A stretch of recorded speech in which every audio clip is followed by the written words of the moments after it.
છે કે 12 મહિનાની જે વસ્તુ આપણે ઘરમાં જે ભરતા હોય એમાં એટલો બધો વધારો કર્યો તો ત્યારે 15% વધારો એમાં નાખ્યો.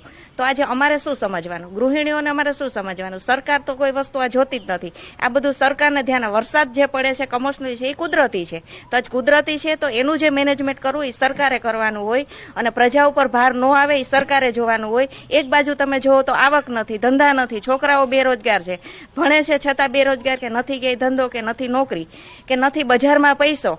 તો આ બધું જાય છે ક્યાં? વચેટિયાઓ કમાય છે, વચેટિયાઓ ખાય છે. તો આજે ગૃહિણી અમે જોઈ તો અમને એટલો બધો ભાર, અમારે કઈ રીતે ઘર ચલાવવું, કઈ રીતે ઘરની પરિસ્થિતિ ચલાવી, કે દૂધ જેવી વસ્તુ હોય, ડુંગળી ને એવું તો ખાવા જેવા નથી રહેવા દીધા, શાકભાજી મોંઘા, મસાલા મોંઘા, તો આમાં કરવાનું શું? આપઘાત કરે એવી પરિસ્થિતિ આ સરકાર કરે છે. ચોક્કસ. તો મસાલા મોંઘા છે, સાથોસાથ દૂધ પણ આજથી મોંઘું થયું છે. બેન, શું કહેશો? દૂધના ભાવમાં 1 થી 3 રૂપિયાનો વધારો, આપ કઈ રીતે આને જોઈ રહ્યા છો? જોવામાં તો તમે હું શું બધા જ જોઈ રહ્યા છે કે આ સરકારના રાજમાં આ લોકો આવી રીતે દૂધના ભાવ વધાર્યા રાખે. વર્ષમાં નહીં તો 5 થી 6 વખત આવી રીતે આ લોકોએ દૂધના ભાવ વધાર્યા છે. તો આમાં શું કરવાનું? દૂધ વગર ચાલે. સવારના ઉઠે ત્યારે પહેલા માણસોને દૂધ જોઈએ, તો આ દૂધ વગર દિવસ નથી ઉગતો. તો આ લોકો આવી રીતે વર્ષમાં 5 થી 6 વખત દૂધનો વધારો કર્યો, તો આમાં ગૃહિણીઓને કેવી રીતે કરવાનું? બીજી વાત કે આ સરકાર એનું જ વિચારે છે, એ લોકોના ઘર ભર્યા છે એટલે એ લોકોના ગરીબ માણસોનું તો કઈ ધ્યાનમાં જ નથી આવતું કે એ ગરીબ માણસો એનું ઘર કેવી રીતે ચલાવે છે, એ લોકોનું ગુજરાન કેવી રીતે ચાલે છે. દિવસે ને દિવસે મોંઘવારી, આ માવઠા થયા તો એમાં ગરીબ માણસોનો શું આમાં દોષ છે? કારણ કે આ માવઠા થયા તો એ તો કુદરતી છે. તો આ લોકો જે અત્યારે આ મસાલાની સિઝન છે, ઘઉંની સિઝન છે, તો એમાંય આ લોકોએ આવી રીતે ભાવ વધાર્યા છે. તો એમાં ગરીબ માણસો શું કરે છે? 12 મહિનાનો જે ભરાવતા હોય ગરીબ માણસો, એ ભરાવા જેવા આ સરકારે નથી રહેવા દીધા. તો અને શાકભાજી એટલા મોંઘા, કઠોળ એટલું મોંઘું, ગેસના બાટલા મોંઘા. કોઈ એવી વસ્તુ નથી કે કોઈ એવી ચીજ નથી કે જેમાં ભાવ વધારો ન હોય. તો જો આવી જ રીતે આ સરકાર ભાવ વધારા કરશે તો ગરીબ માણસોનું શું થશે? કારણ કે એ લોકોને તો એ લોકોના તાઇફા વેળામાં જ ઊંચા નથી આવતા. એ તો એ લોકોનું સારું છે એટલે બીજાનું શું થાય છે એ લોકોને કઈ ખ્યાલ નથી. પણ જો આ સરકારને કેવું ગરીબ માણસો સામું જોવો ને તો આ ગરીબ માણસો જીવા જેવા નહીં રહે, અને આ પરિસ્થિતિ રહેશે ને તો માણસો છે ને આપઘાત કરવા સિવાય કોઈ એ લોકો પાસે રસ્તો નહીં રહે. બેન, શું કહેશો? આજથી જે દૂધના ભાવમાં વધારો થયો છે તો તેના કારણે તમારા બજેટ ઉપર કેટલો ખોરવાશે, શું કહેશો? બજેટ ઉપર એમ છે કે દિવસે ને દિવસે ભાવ વધારામાં જ છે. આ સરકાર, ભાજપ સરકાર એટલી બધી હદે ભાવ વધારામાં બધાયમાં છે કે કોઈ વસ્તુમાં એવું નથી કે ભાવ વધારો નથી. ગરીબ માણસને રેશનિંગનું અનાજ મળતું હતું એ બંધ કરી દીધું. આ બીજી બધી વસ્તુમાં આટલો બધો વધારો. તો હવે આ માણસો કરે હું? બિચારા ગરીબ માણસોને જ મરવા જેવું છે. આ છેલ્લે બસ બિચારા આગળ એક જ રસ્તો રહે છે કે આત્મહત્યા કરે, કેમ કે બાળકોનું પૂરું નથી કરી શકતા, રોજી નથી, રોજગાર કાંઈ નહીં, નોકરીઓ નથી. તો એ માણસો બિચારા કેવી રીતે એનું ગુજરાન ચલાવે? ચોક્કસ. તો આ તો રાજકોટની ગૃહિણીઓનો સૂર, અને તેમનું કેવું છે કે આજથી અમૂલ્યે પોતાના જુદા જુદા જે દૂધ છે તેની અંદર ₹1 થી લઈને ₹3નો વધારો કર્યો છે. તો બીજી તરફ તાજેતરમાં જે કમોસમી વરસાદ પડ્યો છે તેના કારણે પણ જે મરી મસાલાનો જે ભાવ છે તેની અંદર પણ 15%નો વધારો થયો છે. જે ચોક્કસથી અંકિત સાથે વડોદરાથી પણ આપણી સાથે અંકિત જોડાઈ ગયા છે. અંકિત, અત્યારે હાલ જે રીતે એકદમ જ એકાએક 1 થી 3 રૂપિયાનો વધારો કરવામાં આવ્યો છે, તો વારંવાર આવી રીતે જે ભાવ વધે છે એના કારણે ખાસ કરીને મધ્યમ વર્ગ ખૂબ જ પીસાઈ રહ્યો છે. શું છે વધુ વિગત? જી અંકિત. જી બિલકુલ. બરોડા ડેરી દ્વારા જે છે તે આ 7 મહિનાની અંદર ફરી વખત ભાવ વધારો કરવામાં આવ્યો છે. હાલ આપણે ઉપસ્થિત છે જે દૂધનું કેન્દ્ર છે ત્યાં આગળ ઉપસ્થિત છે. આપ જોઈ રહ્યા છો કે અહીંયા આગળ જે લોકો છે તેઓ હવે ભાવ વધારાની અસરનો માર વેઠવાનો વારો આવ્યો છે. કારણ કે પ્રતિ લીટર 2 રૂપિયાનો વધારો જે છે તે ડેરી દ્વારા કરવામાં આવ્યો છે. ડેરી દ્વારા કહેવામાં આવી રહ્યું છે કે જે પ્રમાણે જે કહી શકાય કે જે પશુ આહારની ચીજો છે, ઘાસચારાના જે ભાવ ઊંચા થયા છે, તેમજ મજૂરી અને ગેસનો ખર્ચ વધી જવાના કારણે જે ઉત્પાદન ખર્ચ છે તેમાં વધારો થયો છે, જેના કારણે ખરીદ ભાવ જે પ્રતિ કિલો 20 રૂપિયાનો પણ જે ભાવ વધારો જે દૂધ ઉત્પાદકોનો આપવાનો છે તેના કારણે જે છે તે આ ભાવ વધારાનો નિર્ણય લેવાનો છે. વાત કરવામાં આવે દૂધના ભાવ વધારાની તો 31 રૂપિયા જે છે તે જૂનો ભાવ હતો 500 મિલીલીટરનો, જે હવે 32 રૂપિયા થાય, એટલે કહી શકાય કે જે નવો ભાવ છે જે પ્રતિ લીટર 64 રૂપિયાની આસપાસ થઈ ગયો છે. અમૂલ ગોલ્ડ જે 5 લીટર છે તેના 320 રૂપિયા થઈ ગયા છે. અમૂલ શક્તિ જે છે તેના પણ ભાવમાં વધારો કરવામાં આવ્યો છે. જે ગાયના દૂધ છે તેના ભાવમાં પણ વધારો કરવામાં આવ્યો છે. જો આ વધારો જે ઝીકાયો છે તેના કારણે લોકો જે છે તેમના બજેટ ખોરવા છે. આપણે અહીંયા ગ્રાહક છે તેમની સાથે વાત કરવામાં કરીશું. આંટી, શું કહેશો કે ફરી 7 મહિનામાં ફરી વખત દૂધનો ભાવ વધ્યો છે, બજેટ પર કેટલી અસર? આ 12 મહિનામાં કેટલી વખત ભાવ વધારો કર્યો અને તે પણ ઓચિંતો વધારો કરે. માણસ દૂધ લેવા આવી હોય અને પૈસા ખૂટે તો કેવી રીતે પછી આગળ ખરીદી શકે? અને સામાન્ય મધ્યમ વર્ગને કેટલું ભારે પડે. વર્ષમાં 3 વાર વધારો કરે. દૂધ શાક તો મુખ્ય વસ્તુ છે, એના વગર તો ચાલે જ નહીં. બાળકોને દૂધ આપવાનું હોય તો દૂધ તો મુખ્ય વપરાશ થઈ જાય તો અમે કેવી રીતે ચલાવવું? હા જી, બિલકુલ. શું કહેશો, પણ બજેટ પર કેટલી અસર પડે છે આંટી એના કારણે? એના કારણે બજેટમાં, ઘરના બજેટમાં તો ઘણું ખોરવાઈ જાય છે. દિવસમાં બાળક જો ઘરમાં હોય તો દિવસમાં 1 લીટર દૂધ વપરાતું હોય તો સીધા 10 રૂપિયાની નોટ વધી જાય મારા માટે, 8 થી 10 રૂપિયાની. તો દર 300 રૂપિયા વધી જાય 30 દિવસના. તો પછી મહિના પર અસર થાય જ ને. જે આપણે આયોજિત બજેટ હોય તેમાં ઘણી બધી ખલેલ થઈ જાય છે નાની મોટી વસ્તુઓમાં.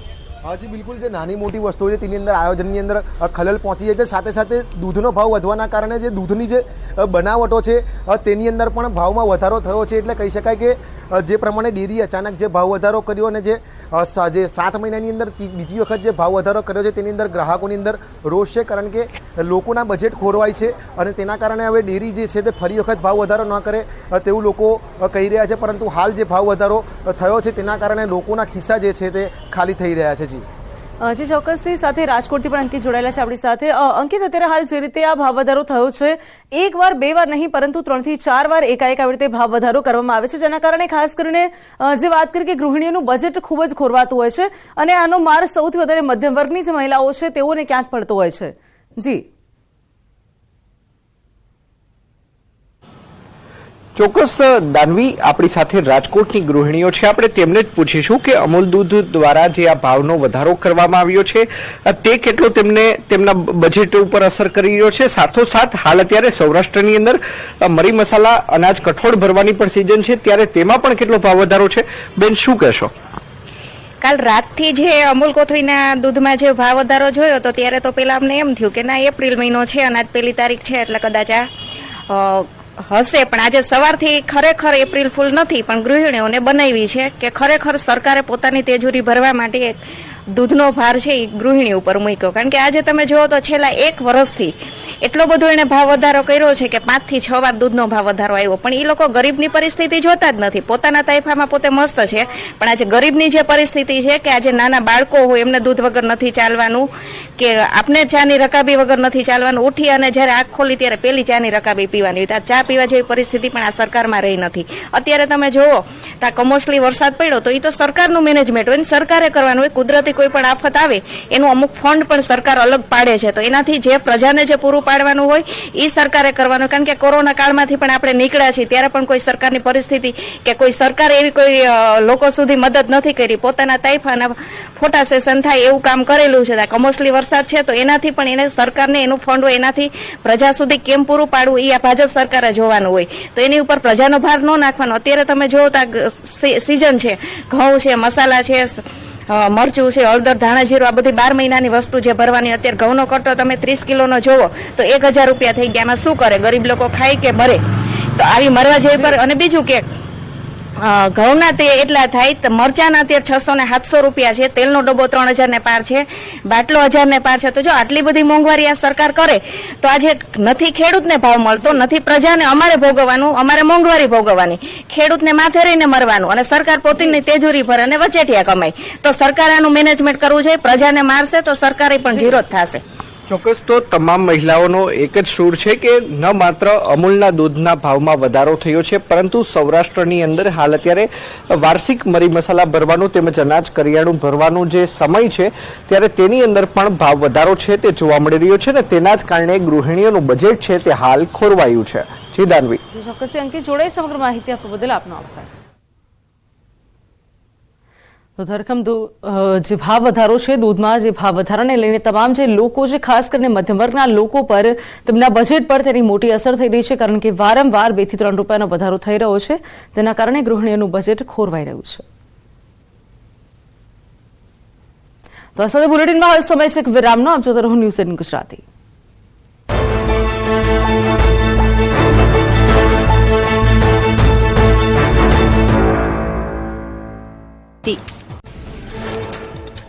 વલસાડના ઉમરગામ પંથકમાં વહેલી સવારથી માવઠાની અસર. ભારે પવન સાથે વરસ્યો વરસાદ. ભારે વરસાદથી કેરીના પાકમાં પણ વ્યાપક નુકસાનની ભીતિ.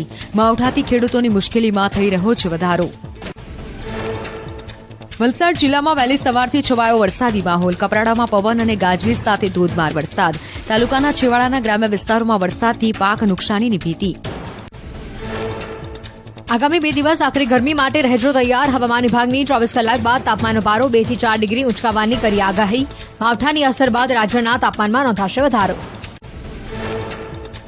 મોરબીના માળિયા મિયાણી પંથકમાં વરસાદ. શહેરની સાથે આજુબાજુના ગ્રામ્ય પંથકમાં કમોસમી વરસાદ. હળવા વરસાદી ઝાપટાથી છવાયો વરસાદી માહોલ. વરસાદને લીધે ખેડૂતોમાં ચિંતાનો માહોલ. કચ્છમાં સતત બીજા દિવસે કમોસમી વરસાદ. પૂર્વ કચ્છમાં વરસાદી માહોલ.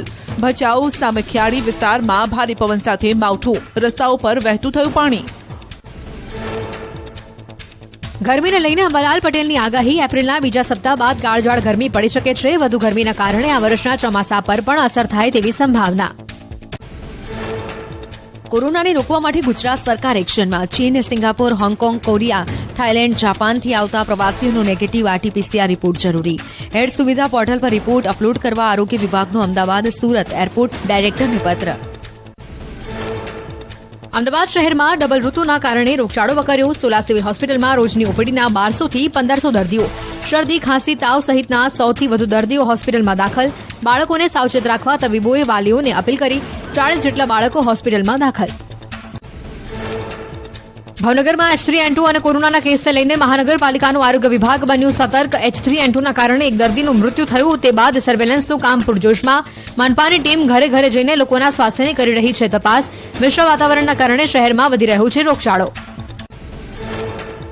2 સપ્તાહમાં શરદી ઉધરસના 1600 કેસ, તાવના 700 કેસ અને ઝાડા ઉલટીના 600 કેસ નોંધાયા. કોરોનાના કેસ વધતા દરેક પ્રાથમિક આરોગ્ય કેન્દ્ર પર ઓપીડીમાં કોરોનાનું પણ કરાઈ રહ્યું છે ટેસ્ટિંગ. બનાસકાંઠાના સરહદીય વિસ્તારોમાં ખેડૂતોને સિંચાઈ માટે નર્મદાનું પાણી ન મળતા રોષ. વાવની દેથડી માઇનોર 2 કેનાલમાં છેલ્લા 8 વર્ષથી તૂટેલી હાલતમાં હોવાનો ખેડૂતોનો આરોપ. ખેડૂતોએ કહ્યું, લાખોના ખર્ચ તૈયાર કરેલી કેનાલથી આજ સુધી નથી છોડાયું પાણી. ખેતરથી 8 ફૂટ ઊંચી માઇનોર કેનાલ બનાવી કોન્ટ્રાક્ટર અને અધિકારીઓ ભ્રષ્ટાચાર કર્યો હોવાનો પણ આરોપ. કેનાલની અધૂરી સાફ સફાઈ અને હલકી ગુણવત્તાના કારણે કેનાલમાં ઠેર ઠેર ગાબડા. નર્મદા નિગમના અધિકારીઓને અનેકવાર રજૂઆત છતાં અધિકારીઓના આંખ આડા કાન. ભરૂચના લોકોને ઉનાળાના સમયે સહન કરવો પડશે પાણી કાપ. 8 થી 9 દિવસે એક જ વખત પાણી આપવાનો પાલિકાનો નિર્ણય. કેનાલમાં પડેલા ગાબડાને લઈ રિઝર્વ સ્ટોરેજમાં પાણીનો જથ્થો ઓછો હોવાથી લેવાયો નિર્ણય. અગાઉ અમલેશ્વર કેનાલમાં ગાબડું પડતા પણ મુકાયો હતો પાણી કાપ. સનોર પાસે ગાબડું પડતા રિપેર ન થાય ત્યાં સુધી આશરે 50% પાણીનો જથ્થો. પાલિકાની લોકોને વિવેકપૂર્વક ઉપયોગ કરવા અપીલ.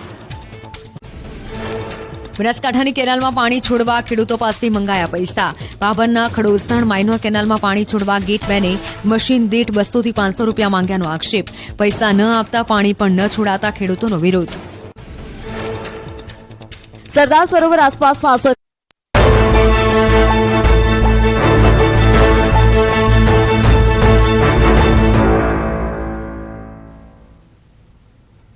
Welcome back. હવે વાત કરીએ ડરાવતા કોરોનાની.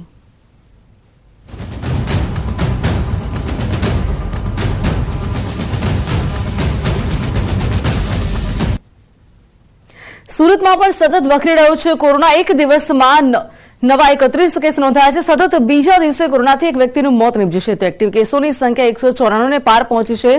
અઠવાડિયામાં અને અઠવા અને કતારગામ ઝોનમાં 7 કેસ, ત્યારે લિંબાયતમાં 5, રામદેરમાં 4 તથા વરાછા બી ઝોનમાં 3 કેસ નોંધાયા છે. તો ઉધના એ અને ઉધના બી ઝોનમાં બે કેસ નોંધાયા છે. ત્યારે કોરોનાના નાથવા મનપા એક્શન મોડમાં આવી ગયું છે. તો કોરોનાના કેસ ફરીથી વધી રહ્યા છે. એક દિવસમાં નવા 31 કેસ નોંધાઈ રહ્યા છે. સુરતમાં પણ કોરોનાનો આંકડો સતત વધી રહ્યો છે. તો અંગે વધુ વાત કરવા અમારી સાથે કીર્તેશ જોડાયા છે. વધુ વિગત મેળવી કીર્તેશ પાસેથી કે હાલ કેવો માહોલ છે. કીર્તેશ, અત્યારે હાલ જેમ કે વાત કરી કે કોરોનાના કેસ એકાએક વધી રહ્યા છે, 31 કેસ નોંધાઈ રહ્યા છે સુરતની અંદર, ત્યારે શું છે વધુ વિગત?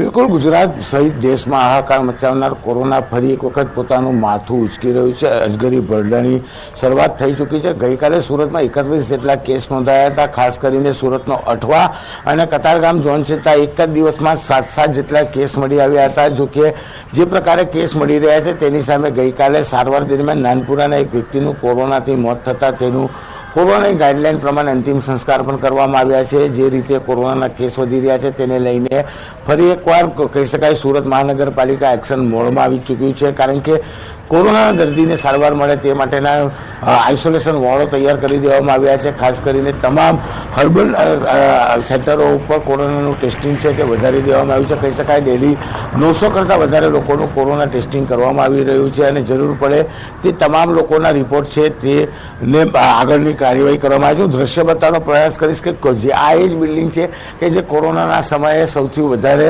દર્દીઓની સારવાર આપતું સેન્ટર છે કે જ્યાં ડેલીના 700 થી 800 દર્દીઓને સારવાર આપવામાં આવતી હતી. ફરી એક વખત આ સેન્ટરને એક્ટિવેટ કરી દેવામાં આવ્યું છે. અહીંયા આજે પણ 4 થી 4 કરતાં વધુ દર્દીઓ સારવાર લઈ રહ્યા છે. એટલે કે ધીરે ધીરે જે પ્રમાણે કોરોના વધી રહ્યું છે એટલે મહાનગરપાલિકાએ ટેસ્ટિંગની શરૂઆત કરી છે. જો કોઈ વ્યક્તિને કોરોનાના લક્ષણો દેખાય તો તેને હોમ ક્વોરન્ટાઇન કરવામાં આવે છે, તેને ઘરમાં જ આઇસોલેટ કરવામાં આવે છે. એટલે કે તમામ પ્રકારે કહી શકાય તે પ્રકારે કોરોના નાથવા માટે મહાનગરપાલિકા એક્શન મોડમાં જોવા મળી રહી છે. બીજી બાજુ કહી શકાય કે આગામી દિવસમાં પરીક્ષાઓ પૂર્ણ થઈ રહી છે, વેકેશન થઈ રહ્યું છે. એટલે કે લોકો પોતાના બાળકો સાથે બહાર નીકળે તેને લઈને ખાસ કોરોના બિહેવ ગાઈડલાઈનનું પાલન કરે તેવી બી સૂચનાઓ મહાનગરપાલિકા દ્વારા આપવામાં આવી છે. કારણ કે જે પ્રકારે સૌથી કહી શકાય કે 18 વર્ષની પ્લસ જે લોકો છે તે લોકોએ તો કોરોનાના વેક્સિન લીધી છે, પણ નાના બાળકો છે કે જે એક વર્ષની ઉંમરથી લઈ 12 વર્ષની ઉંમર સુધીના બાળકોએ વેક્સિન નથી લીધી. એટલે કે આ બાળકો નીકળતા અને જે રીતે કહી શકાય ગરમીનું પ્રમાણ વધે તો આ કોરોના ફરી એકવાર વકરે તેવી શક્યતાઓ છે. તેને લઈને સુરત મહાનગરપાલિકા એક્શન મોડમાં જોવા મળી રહી છે. તે જોડાઈ સમગ્ર માહિતી આપવા બદલ આપનો આભાર.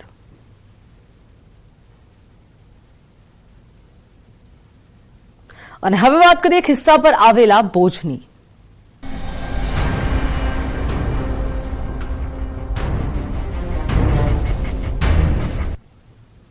અમદાવાદ વડોદરા કારના ટોલટેક્સમાં 10 રૂપિયાનો ધરખમ વધારો થયો છે. લાઇટ મોટર વ્હીકલ પ્રકારના વાહનોને અમદાવાદથી વડોદરા ટોલટેક્સ સિંગલ 135 અને રિટર્ન 200 રૂપિયાનો ટેક્સ આપવો પડશે. તો ટોલના ભાવમાં વધારો થતા હોવાથી કાર, જીપ, વાન અને લાઇટ મોટર વ્હીકલ પ્રકારના તમામ વાહનોને અમદાવાદથી વડોદરા ટોલટેક્સમાં આ કેસમાં ચૂકવવો પડશે. તો અમદાવાદથી નડિયાદથી કરીને સિંગલ ટ્રીપ માટે ₹65 અને રિટર્ન ટ્રીપના ₹95 થશે. ત્યારે અમદાવાદથી આણંદના સિંગલ ટ્રીપ ₹85 અને રિટર્ન ટ્રીપના ₹125 થશે. તો આ ભાવ વધારાની જાહેરાત IRB કંપની દ્વારા કરવામાં આવી છે. અમદાવાદ વડોદરા નેશનલ હાઈવે રઘવાણજના ટોલનાકા પર કારના ₹105 અને વાસદથી વડોદરા માટે વાસદના ટોલનાકા પર કારના હવેથી ₹150 વસૂલ કરવામાં આવશે. આ વધારા બાદ હવે 1 એપ્રિલથી વડોદરાથી આણંદ જો કાર લઈને જતા હશો તો ફાસ્ટેગથી ટોલ ફી ₹50, નડિયાદ માટે ₹70, વડોદરાથી ઓડા રિંગ રોડના ₹130 અને અમદાવાદ માટે ₹135 ચૂકવવા પડશે. તો અંગે વધુ વાત કરવા અમારી સાથે મુનાફ બકાલી જોડાઈ ગયા છે. વધુ વિગત મેળવી મુનાફ પાસેથી. મુનાફ, અત્યારે હાલ જે ટોલટેક્સની અંદર ₹10નો વધારો કરવામાં આવ્યો છે, અલગ અલગ જગ્યાઓથી બીજી જગ્યાઓ પર જવા માટે ટોલ નાકા પર જે ટેક્સનો જે વધારો કરવામાં આવ્યો છે, શું છે વધુ વિગત?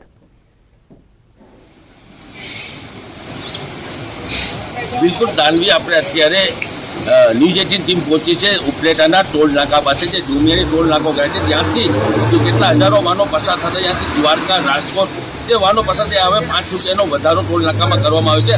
આજથી ₹5 વધારો લાગુ કરવામાં આવ્યો છે. વાહન ચાલકોને ₹5 આજે વધારો આપવા પડશે. આપણે સીધા ટોલ નાકાનું દ્રશ્ય બતાવ્યું છે. જે ટોલ નાકાનું દ્રશ્ય જોઈ શકો છો, ડુમિયાની પાસે ટોલ નાકો છે. જે મિની બસ હતી તેના ₹180 લેવામાં આવતા હતા, તેની જગ્યાએ ₹5 વધારો કરી ₹185 લેવામાં આવે છે. મિત્ર, વાત કરીએ કે ₹385 આથી આપણે સીધા આપ જોઈ શકો છો કે બસો ચાલે છે. તે બસોની અંદરમાં ₹5 ધરખમ વધારો આવ્યો છે અને વાહન ચાલકોને મુશ્કેલીનો સામનો કરવો પડશે. જે ટોલ નાકાના આપણે સીધા દ્રશ્યો જોઈ શકો છો કે ટોલ નાકાના અંદરમાં જે ₹5 ભાવનો જે વધારો કરવામાં આવ્યો છે તેને લઈને વાહન ચાલકોને મુશ્કેલીનો સામનો કરવો પડશે.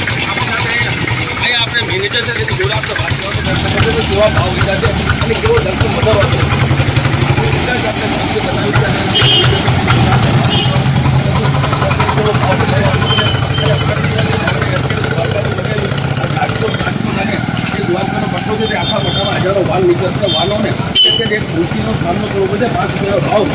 और